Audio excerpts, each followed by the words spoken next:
Wojahn, yeah.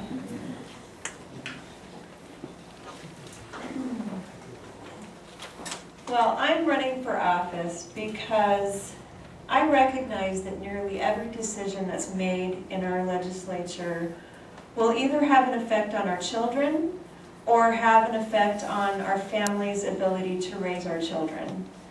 It all trickles down to our families. And I care deeply about children also.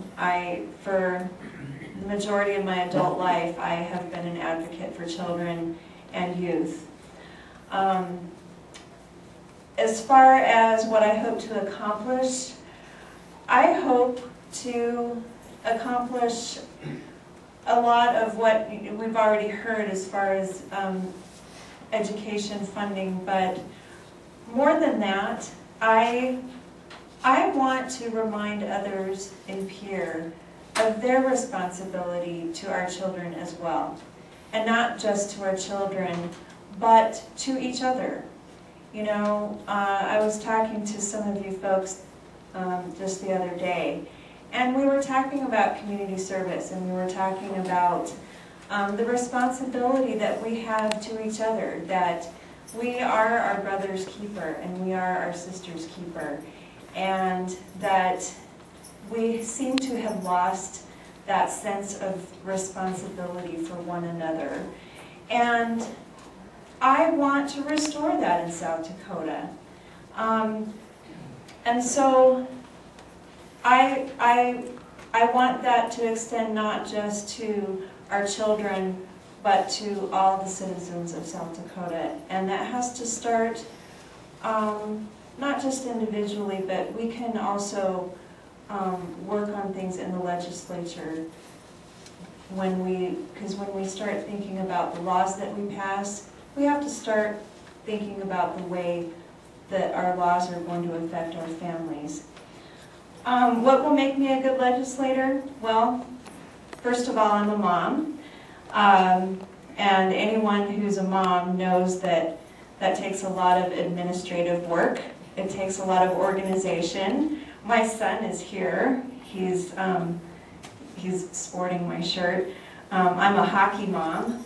And we've been joking about the fact that I hardly ever wear lipstick, but I did make an exception today.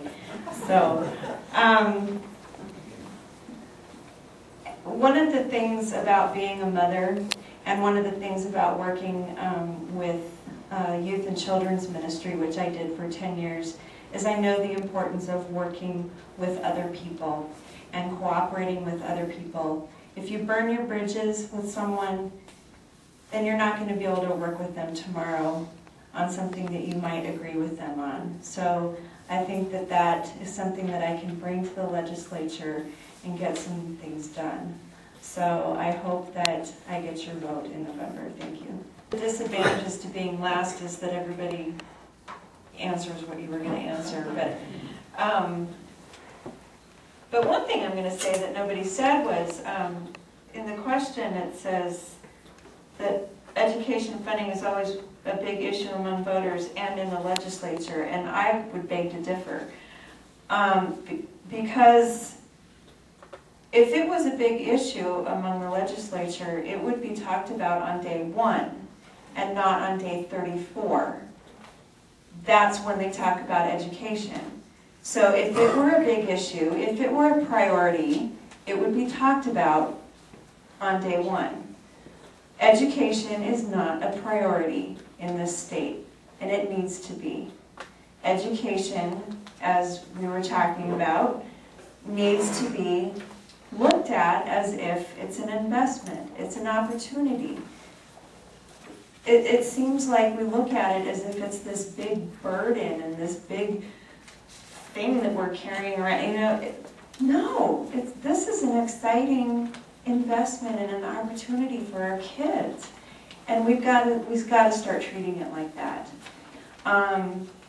Both Stan and Tom were talking about this Education Enhancement Trust Fund, and most people don't know about it. They don't know where it came from, but it was created by a ballot initiative. It was voted for by the people, by you, and And I was just researching this, and I was appalled to find out that in 2007, the House of Representatives, including Representative Dreyer, who's not here, passed HB 1139, which in a nutshell allows the legislature to tap into that fund and use it for general funds instead of education. The voters wanted to use it for education, and they turned around and said no. So that needs to change. And if I get into the legislature, I'm going to honor what you want. And I think you want to make education a priority, and so do I.